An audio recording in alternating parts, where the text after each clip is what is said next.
Hello everybody. We did not do an intro this time because we figured we would just get right into it. Plus, we have a brand new, I don't know, studio background. You can see this little globe flying behind me back here. Anyways, today is Tuesday, the day after Memorial Day, and it is May 29th, and it is nice to be here with you again. If you have any questions or comments or complaints during the presentation, please enter it into the chat, the little conversation bubble that you'll see right there on the window that you're watching this from. So go ahead and chat with us if you'd like. You could also call us. The phone number is listed on the website as well. And we'll just go ahead and get started. What are you looking at today, Gordon? Well, first of all, how are you today? I'm doing well. How about yourself? Oh, man, I'm doing fantastic. How was your Memorial Day? I was very good, in particular because I did not go see the new Star Wars movie. Oh, okay. Yeah, well, I don't know that that's a big deal, but investors appear to be reacting to the fact that the movie Solo is so low below its expectations. Oh, you see what I did there? Yeah. so actually, Yeah. I don't know. I think that the Disney stock is dropping in part because of Solo coming in below expectations for a Memorial Day weekend. There's actually a really interesting story there. Maybe I'll take some time on that. But the other possibility, and a much more likely situation, is that Disney and Fox are in a negotiation between for Fox's movie studio and some of its digital rights and production. And so it's a big price tag, something like 500 million or 500 billion. I can't remember. It can't be 500 billion, no. So it must be 500 billion. But the headline was that investors are worried that Fox might demand cash. In other words, they didn't want Disney to finance the purchase of that asset, and they wanted just cash for it. So that, of course, would dilute Disney's financial statement, balance sheet and cash flow statement. That just would be less enticing to fundamental investors. So price might be dropping for that. But I have said it repeatedly whenever I'm talking about Disney that movies are really not a big deal because it's number 3 on their moneymaker, and any one given movie is kind of no big deal. Except that's been true in the past, but the Star Wars franchise is a different matter altogether. Here's why. Disney paid out $4 billion to buy Lucasfilm and to buy the Star Wars saga and the Star Wars franchise stuff. That's cool, right? Well, $4 billion, a hefty price tag. You figure, if they make $2 billion a movie, no big deal. They just the trilogy, the final trilogy would pay for itself, and then, oh, by the way, they got this spin-off stuff that's just gravy, right? Well, that's kind of where investors have been with the whole movie thing, figuring, okay, Marvel's doing great, that's good, but Star Wars, for sure, Star Wars is going to be the big ticket item, and that's what's going to drive a lot of the revenues in the segment that is the movie space. And of course, you do well in the movies, then it leads to cool theme park rides and merchandising and other stuff. So it's not insignificant. If a key movie bombs, then that kind of changes the metrics that investors, are thinking of when they're valuing the company. And so hardcore Star Wars fans have been staging a bit of a rebellion. I mean, There's a pun intended or not intended, take it as you like. It is what it is. A bit of a rebellion against the current direction of the movies. I mean, the Last Jedi really disappointed some of the hardcore fans because, well, hey, they love Luke. And spoiler alert, Luke's not this uber hero, in case you haven't seen Episode 8. And the other thing is that in doing that, they have kind of taken the sheen off of the Star Wars franchise. They're not these huge epics. I like the title that some fans have given Episode 8, The Search for Gas. You know, it's just like the plot is so diminished that there's very little to it, right? So you look at that and you think, oh, okay, well maybe they can redeem it. You know, I mean, Han Solo character was such an amazing thing. Harrison Ford did wonderful work putting that character together and leaving that in our memories. So surely that's gonna, you know, I mean, Rogue One was pretty good for a spin-off movie. You know, I mean, it made 500 million, I think, and on a budget of 200 million, which is, you know, a fair return on investment. A lot better than a direct-to-video thing, you know. So if you thought you were going to do that well every time you made a Star Wars spinoff, then you'd be fine. How did Solo do by comparison to other Star Wars movies? Well, kind of abysmal. I mean, it's just like, you know, those movies all came in for like opening weekend numbers. Their opening weekends were all kind of top 10. Rogue One was a little farther down the list, but this was like 128 or something. I mean, it's so far down the list that you got what's the name of the car? Fast and Furious. Oh, okay. Like the first one, before anybody knew that the franchise was cool. That opening weekend beat Solo. Oh, so you know that's hard to bear. Yeah, it's way down there. I mean, okay, now to be fair, Hobbit 3, the Desolation of Smaug or whatever, is down there, kind of in that same territory as well. And that ended up being a great movie. So part of it's what weekend do you open. This is Memorial Day weekend. It's a terrible weekend to open movies. And some people were saying that's why they chose this, because they knew it would bomb. But at least here they would have the excuse, yeah, but it was Memorial Day weekend. You can't, you know.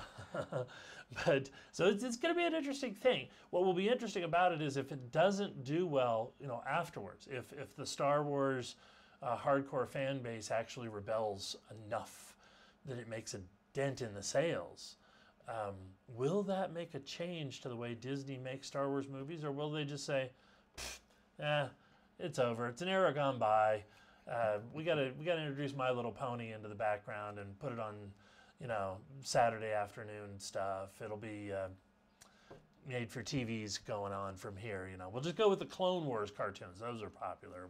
We'll revive those. You know, I mean, horrifying, of course, to Star Wars fans. Which, you know, I don't know that I could classify myself as hardcore, but I thought George Lucas's work of looking at you know, the story, the archetypes, and, you know, digging into Joseph Campbell's work, and then being visionary about what he was doing with the original Star Wars and the original trilogy.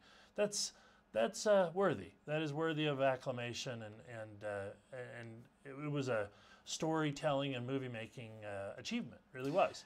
But if you want more information about Star Wars, the Solo movie, and any of that stuff, then, you know, there are like a billion podcasts out there that also true. cover those And things. This is not one. So of we're them. going to move ahead now, rather Yes. than giving Yes. commentary about Star Wars, because Yes, that is but- not but- what you're here for. But where it boils down to is Disney. Take a look at this chart. This Disney chart, if you can bring that over here, great, is really kind of scary if you're a Disney investor who likes things to just go up and up and up. Right here, this little bit is well, telling the story.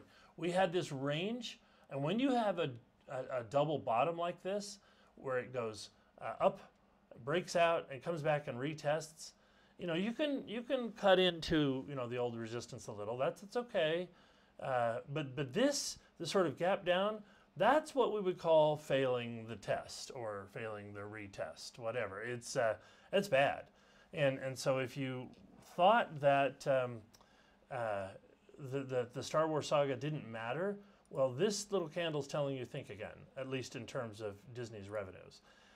It could be the whole Fox thing, but I'd be surprised if, you know, if it were Fox, I get the gap down, but then it would just sit there. Instead, it's been going down. Well, maybe that's just a function of the rest of the markets.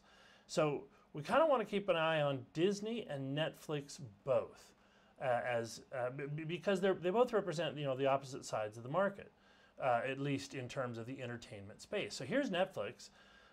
Market's off quite a bit today. We're 1.23% off on the S&P 500, but Netflix is only down 0.73, as of course compared to Disney, which is off 2.5%. So doubled up the market. So between these two, in a very similar space, we have a weak one and a strong one, and you love to have that kind of comparison, because then that helps you get a level set on what's really going on with the market at large. So here we have Netflix. It's had this wonderful run since it bottomed out, and now this is actually kind of the first sign of any kind of weakness. That is to say, the potential for a pullback. Those of you who felt like, oh man, I missed the boat on Netflix, get ready. Next few days, you're probably going to get a chance. But if it doesn't pull back at all, if it just kind of goes sideways and gets going, then wow, it'll probably really take off. Disney, on the other hand, the fact that it's coming down hard like this is probably telling us that the market will pull back at least a little bit. But will this turn sour? Will this really turn into a bear market? I mean, have a look at S&P 500, SPY. See how we've got this situation here where prices are going, let's see there, I just wanted to highlight that color a little bit. Prices are going higher, but they've gapped down now today, and they're taking out recent lows. But just look at the pattern. Low, high, higher low, higher high. That's an uptrend, okay? No need to panic. Yes, we may come back down, may even get outside of this box. This box is an arbitrary construct. There's nothing particularly important about it, other than the fact that it was kind of the starting line for where we thought the bullish trend would take off from. So it'll be interesting if prices actually stay in the box. That'd be fun. But meanwhile, what we're looking at here is just so long as it doesn't come all the way back down to 260 and take out 260 SPY. If it did, then we'd, oh wow, maybe we are going to go bearish. I firmly called the idea that, look, if we go up, if we make this strong move, if we make that new high, all those things, if, then we would be bullish for the rest of the year. And I remain convinced for now that we will remain so. Let me give you a couple of pieces of evidence why. Look at the VIX. Now, this is actually a rather scary chart for VIX watchers. See this blue line? It's the VIX itself. The red line is the 30-day out in front options, and the yellow line is the 90-day out in front options on futures, I should say. So those are actually predictive measures. Both the design of the instruments that these are based on, futures, options on futures especially, they're meant to be forward-looking, predicting kinds of tools. And the people at the Chicago Board of Options Exchange who calculate the VIX and occasionally tweak its formula, yes, they do. That's a quiet thing. They actually tell people when they have, but nonetheless, it's interesting because what we've got here is this big spike up. Now, notice that it's a big spike up on the 30-day, but not on the 90-day. So it's just screaming at us loud and clear, short-term nervousness in the market, not long-term nervousness. Well, what does that say to you? Well, to me it says we'll probably pull back, maybe even test the bottom of that box on S&P 500, but we're likely to continue going higher. We're not in a situation where the market is truly panicking. Market's nervous, but we're not likely to see a massive panic. Could be wrong. Tomorrow morning we wake up, big gap down, market drops 5%. Oh well, Gordon doesn't know what he's talking about. Remember, I do not claim to know the future. I make forecasts, and based on forecasts, I try to manage my risk. And that's a methodology that has worked well and tends to work well for even some of the most successful investors. But so the VIX is telling us, yes, there is cause for short-term worry. Meanwhile, long-term, have a look at this, my stop sign, go sign methodology. This has been very reliable over the years, and basically the idea is we compare the utilities sector to the S&P 500. To the extent that money is moving into utilities and is not moving in to the S&P 500, then you know large institutional investors are panicked and worried. Where are they now? The answer is they're not panicked nor worried. Maybe a little worried. See, we have the average true range going up.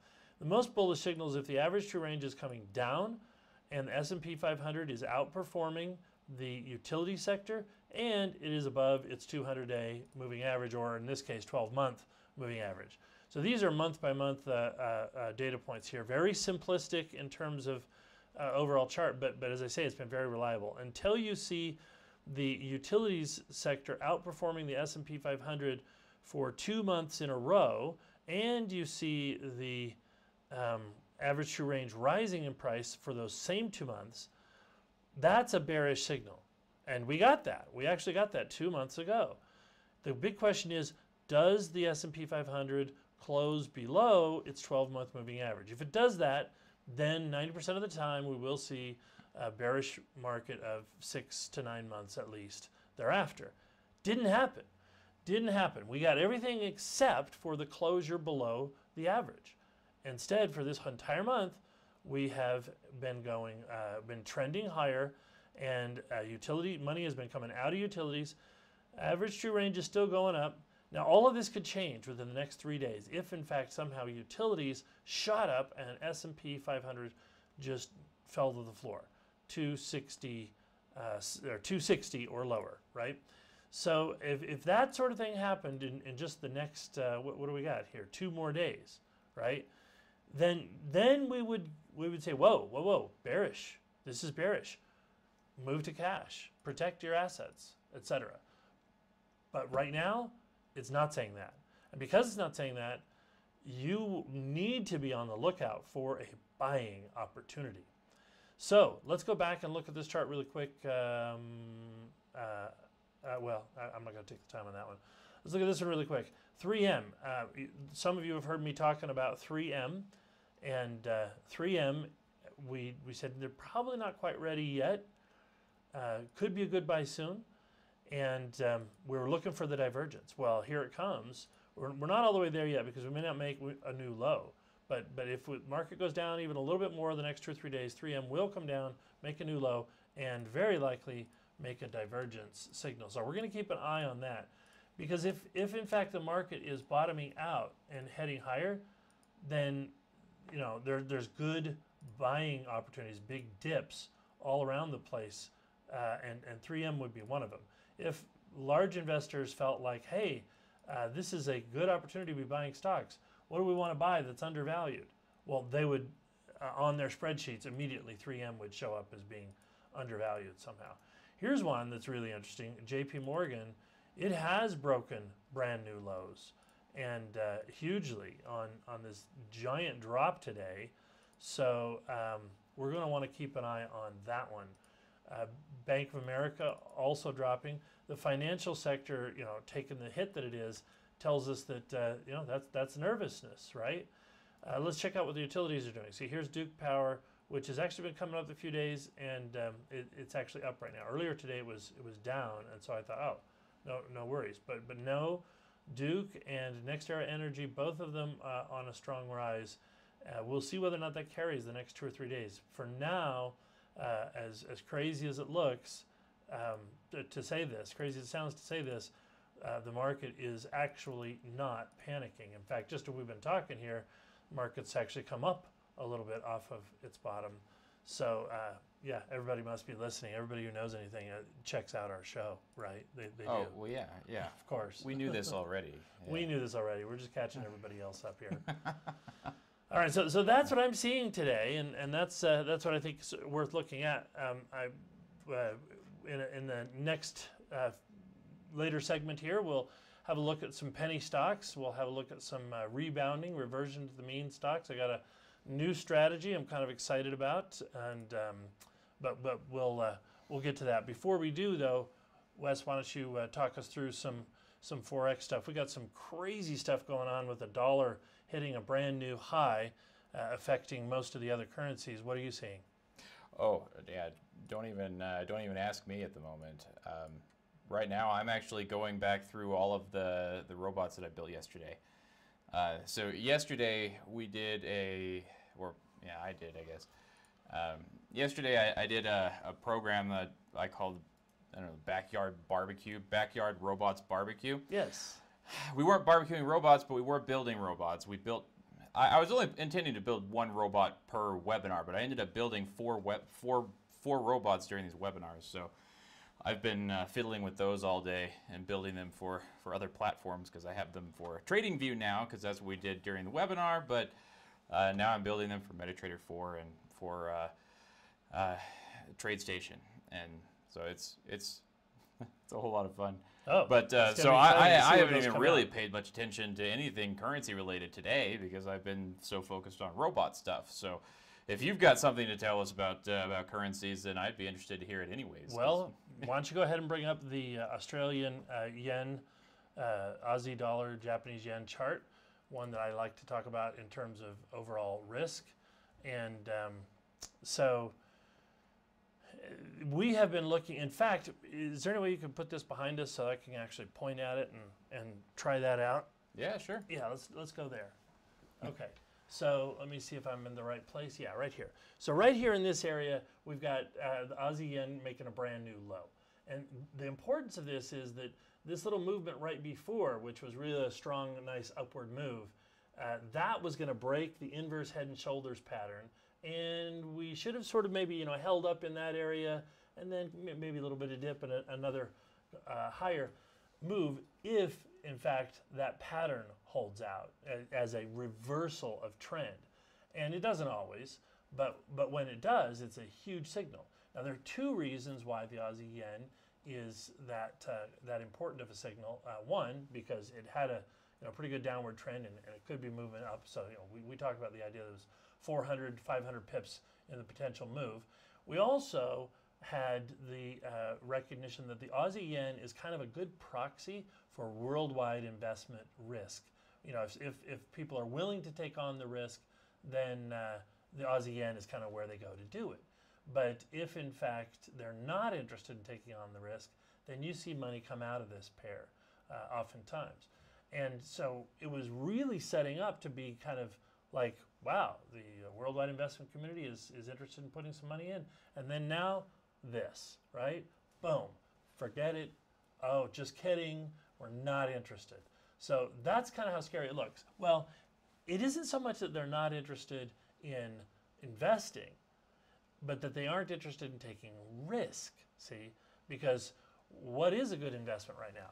The answer is the US dollar. Because the US dollar, at least in currency world, is getting so strong, money is flowing towards the US dollar and therefore flowing out of some of these other currencies. So now let's have just a full screen look at the euro and see what we're recognizing there. I mean, as we mentioned, dollars hitting new highs, which necessarily means that the euro is hitting new lows. So the question becomes, is this the end of it? Could it continue on lower? Or is it about to turn around? Generally speaking, this whole bit with Italy, and the unrest that's going on there, that scared people a lot. So we probably got a bit of an acceleration of the move that may retrace a bit. But the trend in general, I would suspect, is not likely to reverse anytime soon for two reasons. Number one, first, it was a very long upward trend, as we're seeing here, right? We had this sort of long upward move. We broke that trend about a month ago, and now we're coming down very strongly.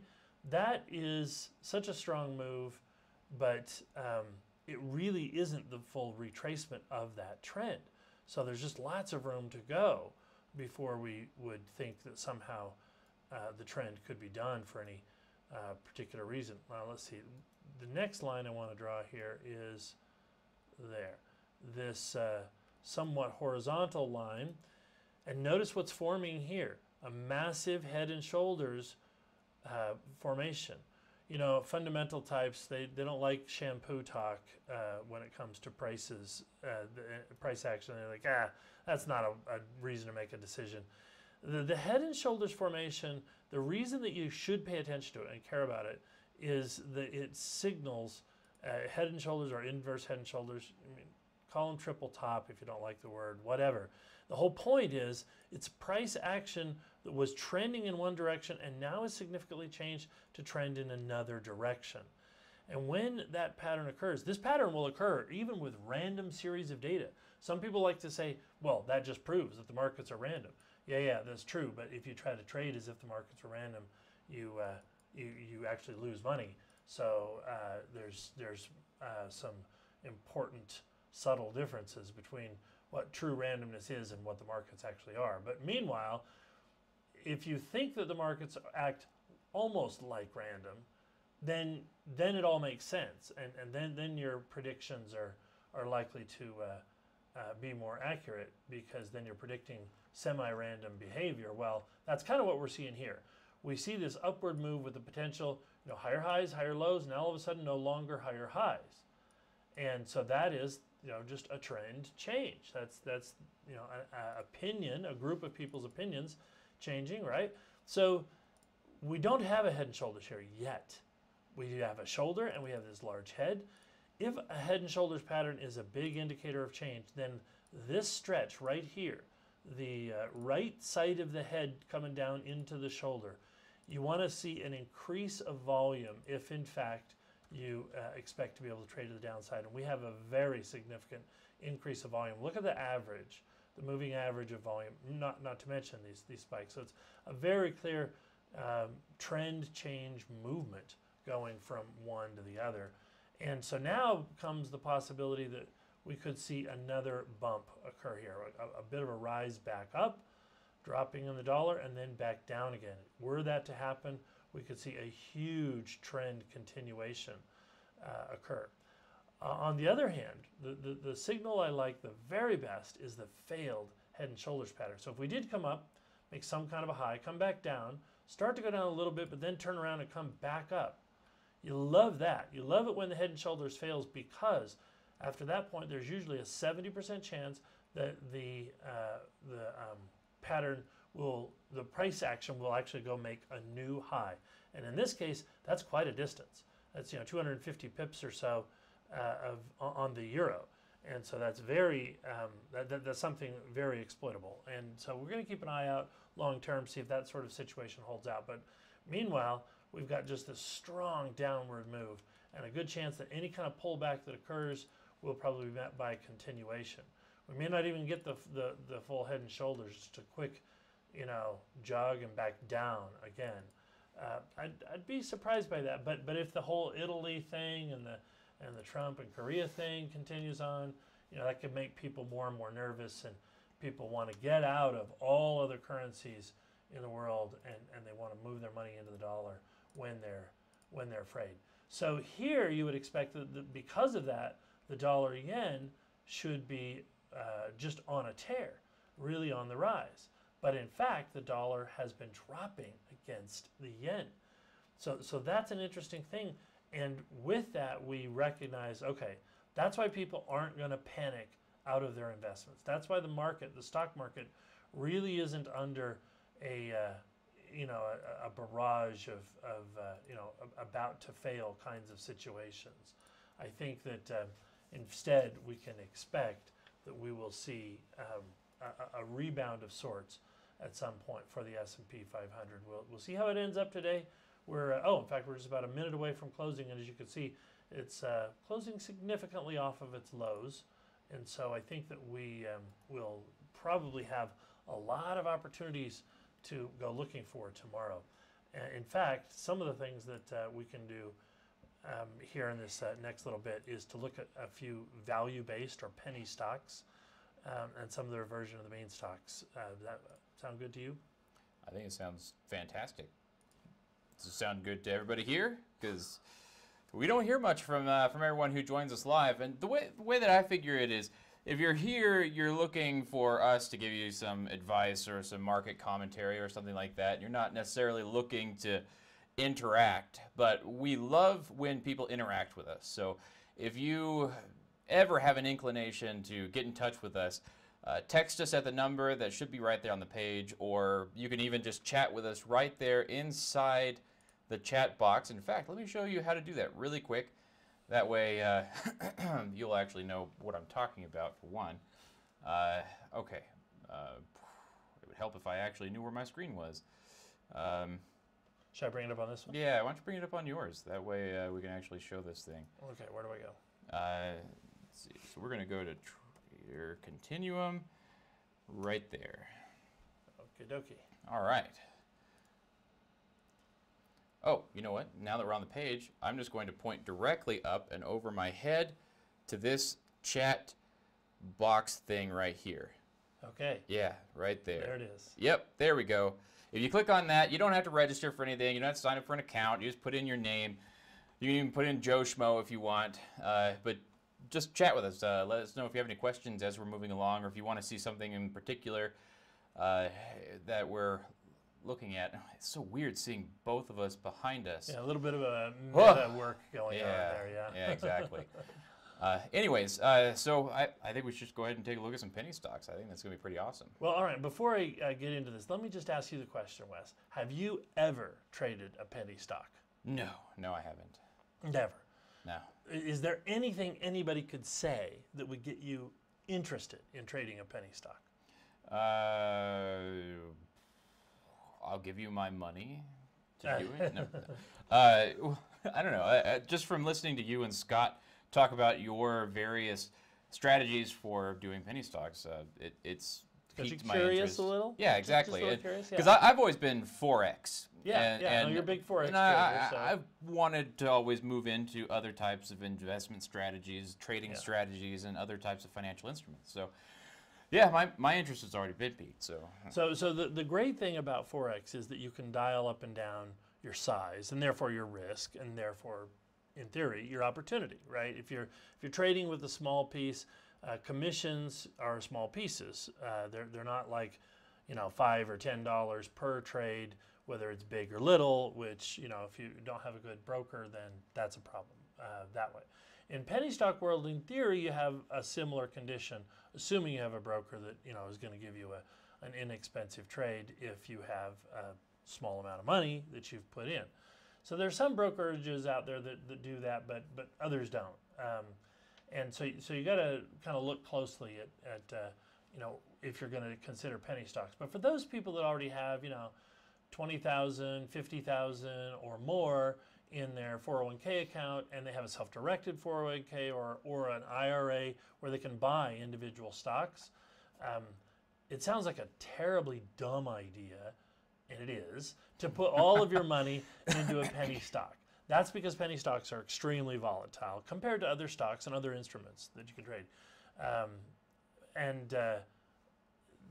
The problem is that you could put your money in and half of it could be gone in 2 weeks.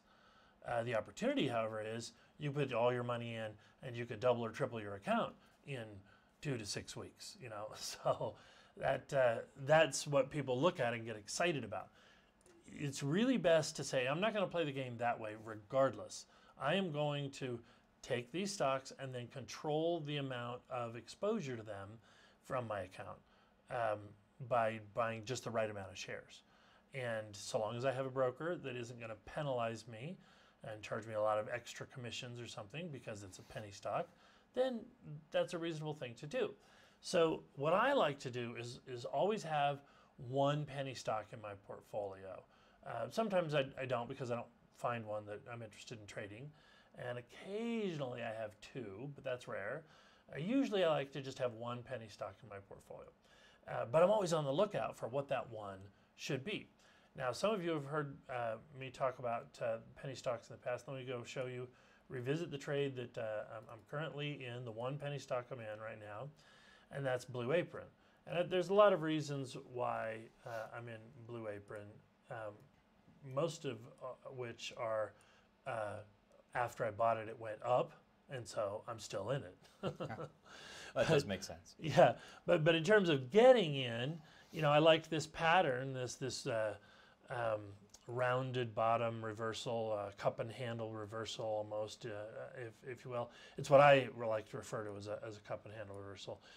And what we've got now is this big move that's come up, and it's sort of holding here at this old resistance level. I love the fact that the market was down strongly today, and yet this held right at its old resistance and now appears to be new support. If in fact this thing takes off, it's going to be substantial because we're going to see it move up from its 290 something space well into the threes, mid threes, before we hit any other resistance up here around 360. So think of that. Imagine you bought a stock for $29 and it promptly ran right up to $36 within a few days. You'd think of that as a good trade, right? But what if that $26 stock went all the way back up to $100, right? Well, that's kind of what a penny stock does. In the case of Blue Apron, it's less than a year old. It had its initial public offering last summer, and it was opened up at around $10, went to 11, and dropped ever since then.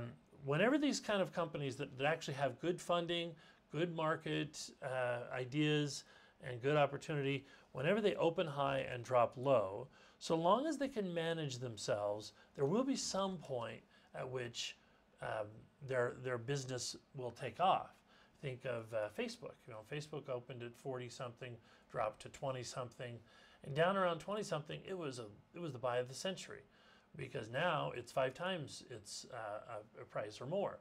But Blue Apron, it didn't open at 40. It opened at 10, and it didn't drop to half. It dropped to 80% of its former, 80% lower than its former high, 20% of what that price was. So this is a huge drop. This is the market saying this is really a bad idea.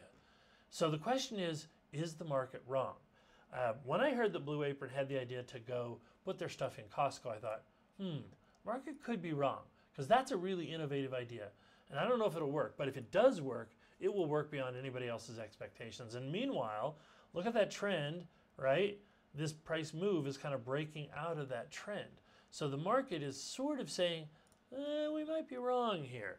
These two things together are exactly the kind of thing you want to find in penny stocks. And so that's a big reason why I'm interested in Blue Apron. But I have this other list of penny stocks I like to look at and keep an eye on.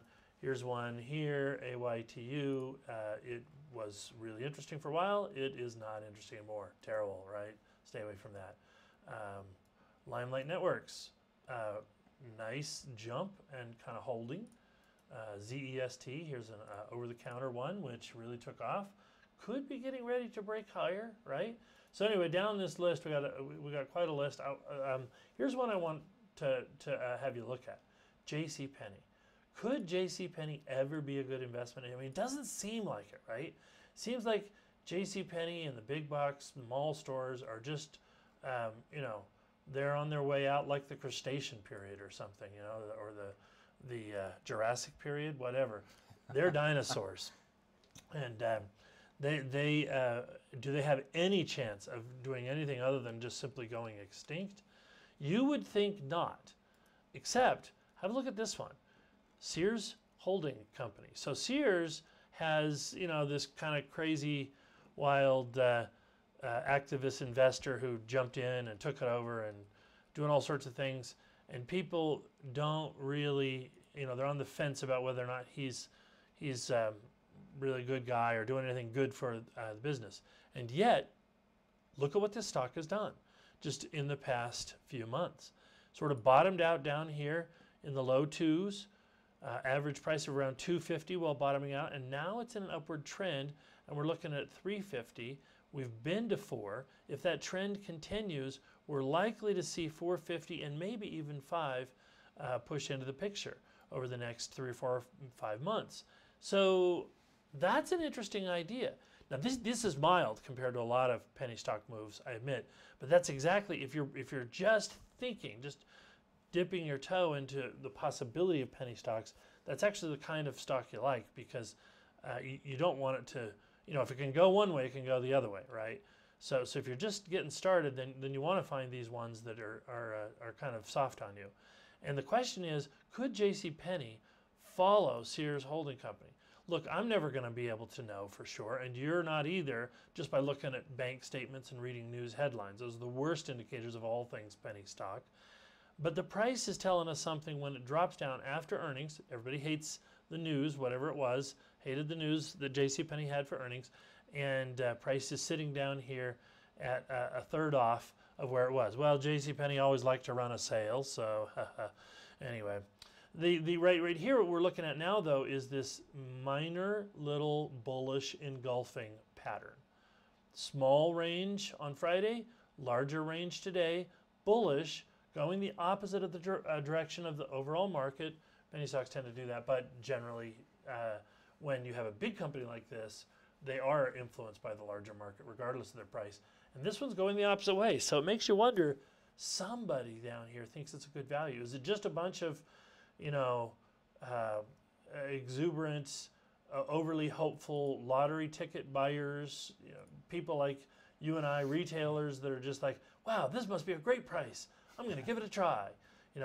So you don't know if it's that, but JCPenney is very heavily traded. There's a lot of volume in here. Today's volume is 17 million shares. And, at $2 a share, that's only $35 million being traded. But it is $35 million of money going into this stock, which, look at the trend. It's terrible. So $35 million went to buy a terrible stock today. You got to wonder, what is anybody thinking? I think that's a little bit much for a bunch of retailers to get together. Could be wrong. There could be, 34,000 retailers, and they all put in 1,000 each just for kicks. But usually people don't do that. They don't act that crazy silly. And so when you see a move like this on a penny stock, especially when you see a similar one, Sears, as we mentioned before, not doing the same thing, but actually having a nice upward trend, then you wonder, could JCPenney have a chance at a turnaround? We're going to want to keep an eye on this and see whether or not JCPenney breaks and closes above 2.5. If so, it would be the earliest indication that there might be a quick rise in that stock value. So keep an eye on that. Here's another one here that's not a turnaround hope. It looks like it has at least some turnaround evidence already. Could it be that this will keep going higher? Look at this big downward move from $5 or $6, and then clear down here under $1, moved up very strongly, pulled back, and the upward move continues. We are now at old resistance right around $3, or actually a little less. We've dropped back from that. So the big question is, had this nice strong rise. Should there be an opportunity for us to get in, how would we recognize it? Well, the answer to that is that you want to keep an eye out for a consolidating channel of some kind, a sort of move that would be a pause in the upward direction, would run a little counter to the strong upward direction. And as we do, then that tells you, okay, if it breaks out of that to the upside, there could be more. So that's the kind of thing you're looking for. You want to keep an eye out for that. And anyway, so NOG, there's one to kind of keep on your watch list. And Scott, when he was here, he talked about this one, CVSI, really strong move, just barely got over $1, pulled back, and now having a strong move today. So keep an eye on that. And then there's SSC. This is the Bitcoin trade. If you don't want to buy Bitcoin, but you want to be there if Bitcoin goes back to 20,000, this is the stock that will do it. You see, last time when Bitcoin was going from 10 to 20,000, this thing was going from $1 to $6.50. And so here, I mean, think about the numbers, right? Bitcoin doubled. This thing went 6x. So if this were to get going again, we'd be going from 250 up to 350 for the new high, and then we've got 4, 5, and 6 depending on where Bitcoin goes. And not just Bitcoin, all things cryptocurrency. That's a penny stock you can play that allows you to connect to the cryptocurrency market. So, all right. Well, that's the penny stock segment there for today. Awesome. Let me see. Oh, yeah, look at that. Man, this stuff's getting so much easier now. We've been doing this for a couple months. Oh, okay. Anyways, that was stocks, and that was penny stocks. We even had Forex. Man, I don't know if there's anything really else to look at the moment. Well, there's a brand new strategy which I've been working on here, and if today's a good day, we can show that to people. Just I think today is a perfect day. tease them with a new idea. If you're the kind of person who likes to buy stocks on the dip, the idea that, hey, I don't want to buy the highest price on the chart because I just can't believe that it's going to keep going higher. I know maybe it does. There's all those studies about momentum that show that it does, but I just can't do it. I have to buy on sale or I don't buy. Right? If that's the kind of person you are, here's the strategy for you. This is a reversion to the mean strategy. The idea that a price has dipped down so hard and been sold off so fast that it's likely to bounce back up. And if by chance that turns into an upward trend from there, here's a great way to be buying at what will, in hindsight, if it works, look like a genius play. But even if it doesn't work, at least not for a big run-up, you can have a very high percentage of trades where you get a tiny, small, quick profit on that. And you can actually get consistent profits from looking for these kinds of trades. They're not big profits, they're small profits. So in the baseball analogy, this is not a home run strategy where you're going to make a lot of strikeouts, but you're going to hit some home runs, and that's going to be worth it. This is where you're going to try to get on base. And a walk's as good as a hit.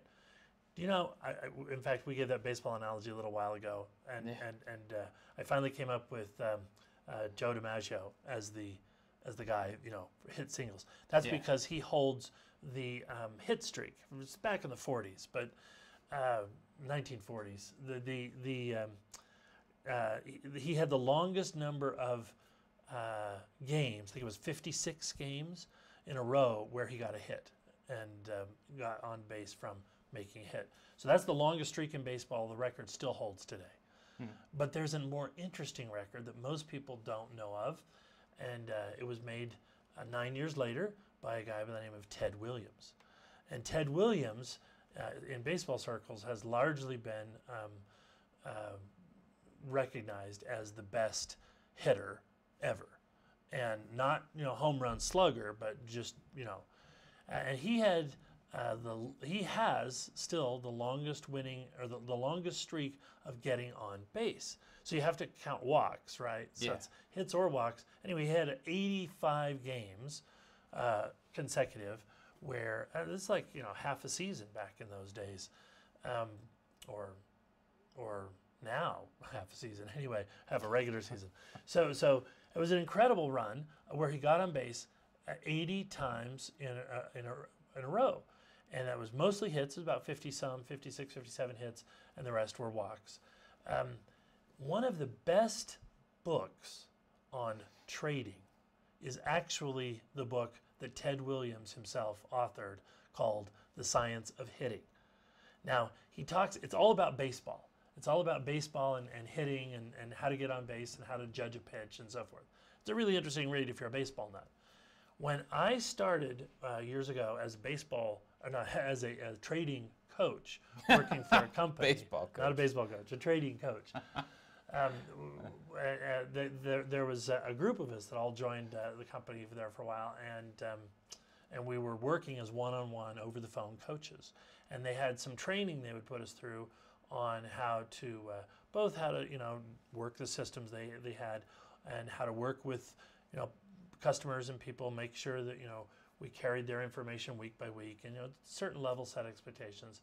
And then we had these wonderful sessions where we got to share everything we knew about the market and learn everything that we might not know. And we had this huge reading list of books that we were assigned to read, and it was a lot of fun. But The Science of Hitting was on that list. And so if you really want an interesting trading book, just get that book. And everywhere he's talking about baseball, think trading. It's not hard to do. It's amazing. You're like, this has so much relevance to my trading. It does. It really does, especially if you're an active trader. And so Ted Williams, Science of Hitting, that's the book. But the reason I bring that up is that he talks about the possibility of just getting these small gains. And, you know, long ago, Wade Cook wrote books about that, being a taxi driver and catching the meter drop. Use that as an analogy for take small profits, they're worthwhile. Well, all right, all of that fits into this, the reversion to the mean strategy. So here I'm going to show you a couple of indicators that I actually had Wes help me develop. So we're looking here at the average true range. That's down here. The red line, I'm going to make that a little thicker, in fact. The average true range of, but it's done a different way. It's done here as a percentage of the price. So if I go, I'm going to change my list to my reversion to the mean strategies. If I go here and I look at USO, which is the ETF that tracks the price of oil. It's currently trading at a price of around 13 and change, right? And the average true range, I actually have the average true range for the day here, and then above that is the average true range for the past 3 weeks. So currently the average true range is running about 27 cents. Well, 27 cents sounds a lot smaller than $2.70, which, you know, a $200 stock might be trading at, or, you know, might be moving for its average true range. But are they really any different? Price-wise, they may be exactly the same, depending on, you know, how they do. So I realized what we really need is we need an average true range that calculates as a percentage of the price of the stock, not just in absolute terms. Because we want to know, is this really a big move or not? So then we added this sort of envelope, which sort of tells us this is kind of the average move. It's a 10% change. If in fact the average true range percentage indicator moves above that blue envelope, that means that somehow it's gone up more than 10% in the last 5 days. And that is a rare enough occurrence that we say that's an unusually high move. As you look back over time here, you see that this happens only about once every 3, 4, sometimes once every 5. I mean, sometimes there's 5 months in between occurrences, depending on what trade you're looking at. So this is very interesting now because you see over the past several months, the price of oil has been on this upward move. And as it has been on this upward move, the average true range percentage indicator has stayed below its 10% envelope until now. Just in the past couple of days here, it had this big drop. Price of oil dropped.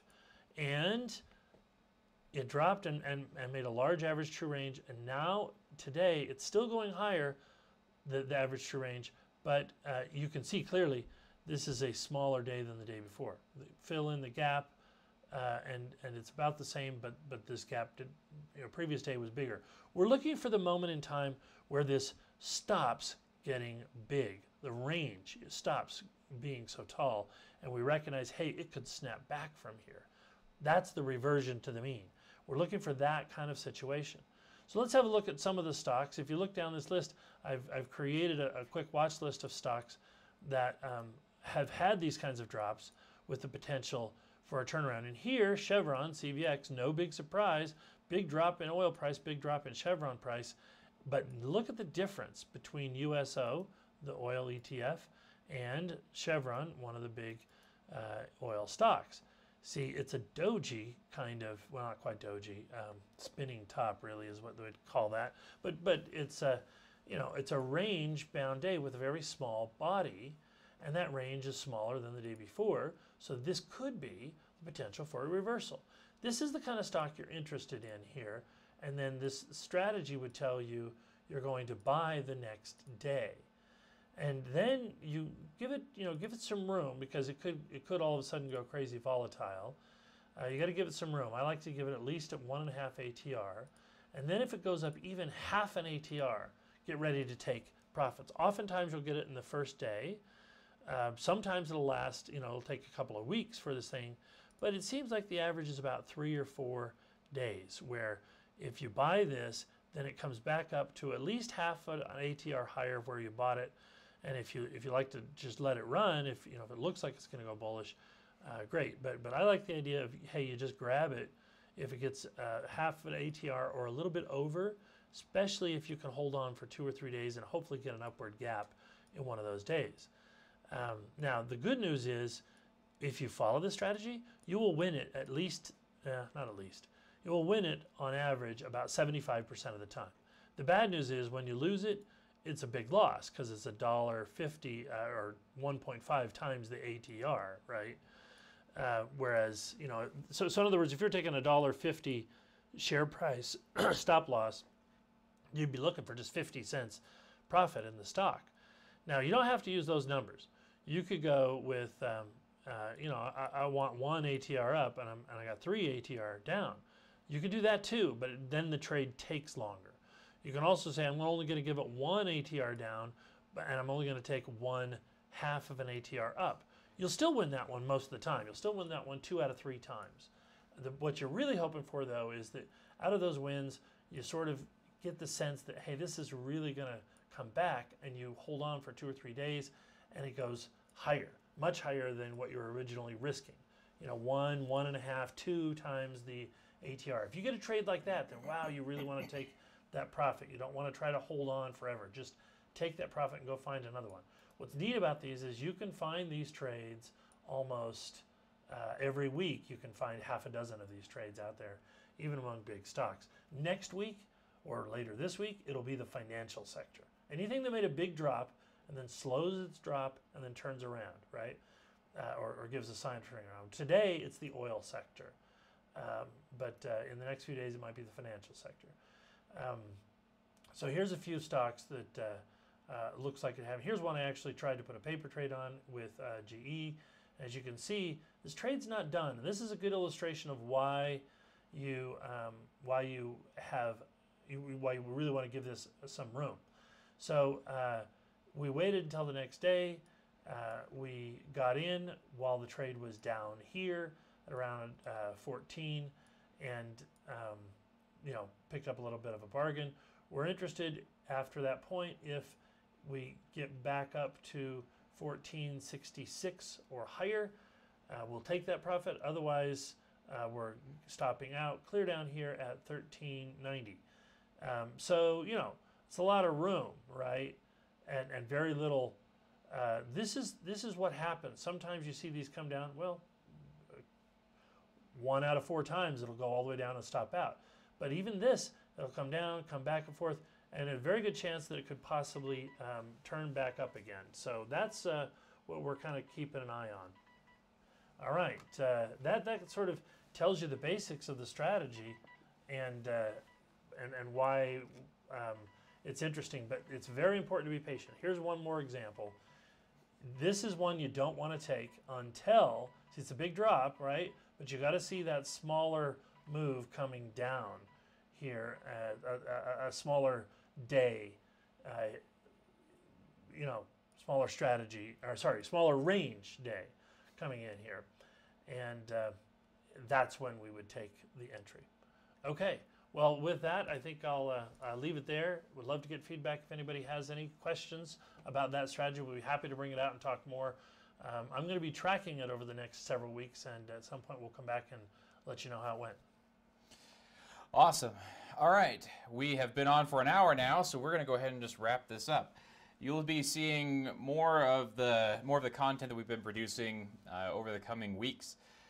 More newsletters, more webinars, more, I don't know, lots of stuff, including more information about the robots that we've been building, the indicators that we've been building, and the systems that we've been working on as well. We have some really neat things that are coming out really soon, and we can't really announce them yet because they're not official, and we're still under non-disclosure agreements. Anyways, we'll be announcing all that cool stuff in the coming days and weeks.